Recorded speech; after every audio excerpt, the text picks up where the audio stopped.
Iran's stockpiles of enriched uranium are going to be dealt with, and that they were making headway with the Iranians in terms of agreeing to how to handle that going forward. That nuclear dust in many ways at the heart of all of this. Yeah, I don't see the Iranians being cooperative. I don't see them being willing to negotiate in good faith, truthfully.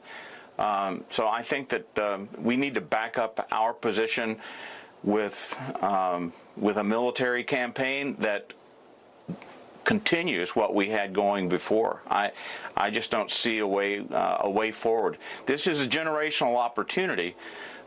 We've got to find a way here to complete this our objectives. All right, Admiral, thank you for taking time with us today. Great to speak with you as always. Right now.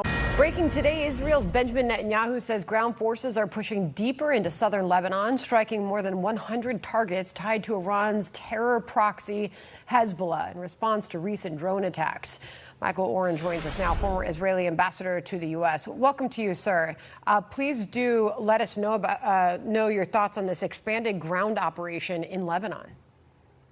Hi, good to be with you, Sandra. It is absolutely necessary for Israel's security, and I'm going to go further and say Israel's survival, to fight against Hezbollah. Now, what's not widely reported in the American press, maybe on Fox, but little else, is that Hezbollah is pounding northern Israel, the Galilee, an area that's, I think, dear to many Americans, is being pounded daily by rockets and by drones. People are being killed, houses are destroyed, and people simply will not live in the northern part of Israel. And Hezbollah will eventually extend that fire to central Israel. So it's not just a security issue, it's a matter of the survival of the state. And Israel has to strike back. And keeping in mind that we're trying to keep a good relationship with the Trump administration. The president has given the prime minister a green light to conduct extended attacks in the southern part of Israel, but has asked us to hold back from striking Hezbollah in Beirut, which is where the heart of Hezbollah is, where their headquarters is. So it's a very difficult situation that Israel finds itself, and the prime minister has to thread a very narrow needle. Ambassador, as far as this moment in the U.S.-Iran conflict and the ongoing war, this is retired Lieutenant Colonel Robert McGinnis today in FoxNews.com. Any new Iran deal, he says, should be judged by results, not victory lap rhetoric. Iran's Ayatollahs have never recognized Israel and remain committed to its destruction. Any accord built on Israeli recognition is a concession no sitting Iranian leadership can make and survive politically at home.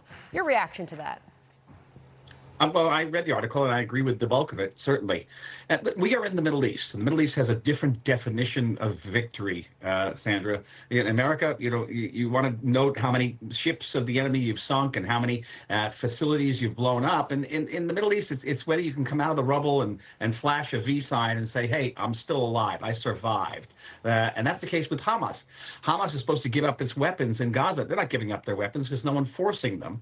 And Iran is not going to make peace, is not going to give up its nuclear ambitions, and it's not going to give up its control over the Strait of Hormuz unless it's forced to do so.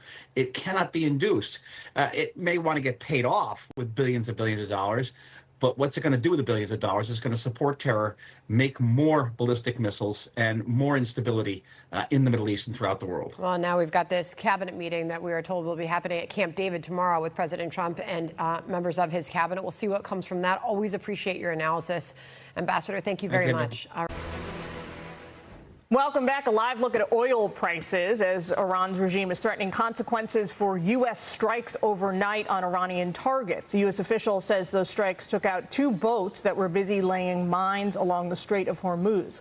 Let's bring in Fox Business anchor David Asman and Fox Business anchor and correspondent Lauren Simonetti, the perfect crew to break this down for us. David, let's start with what you just told me in the commercial break anyway. There has never been a bigger divide between the feelings about the stock market and consumer sentiment. Consumer sentiment is at the lowest level, according to the University of Michigan, in 70 years, and they didn't record it before then. So it's the lowest ever in that, at least that one survey, whereas the stock market is just trading at these extraordinary values. So the stock market is looking through this current crisis as something that will mitigate very soon after we open the strait. Everybody agrees eventually we'll open the strait. Once that happens, we saw a couple of months ago when it looked like we had a deal. It was about a month and a half ago.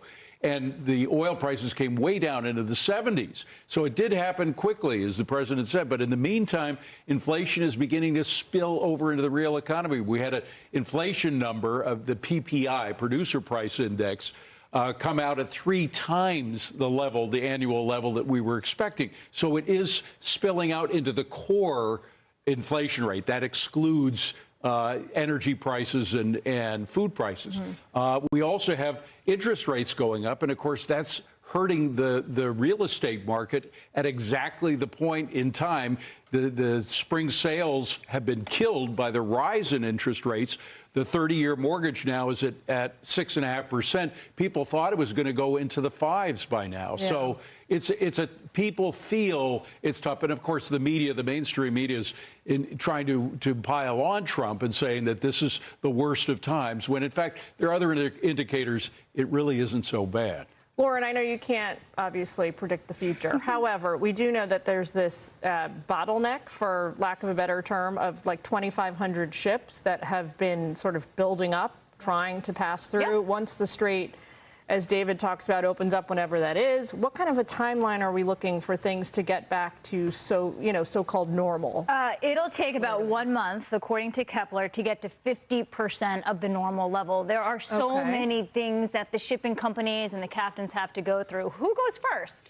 Is the ship in good condition if it's been idling for months in the Persian Gulf, right? And then how can you be sure there are no mines underwater in the strait? So these are some of the issues that they're going to have to deal with. But yes, once it opens, we will still see the price of oil come down drastically.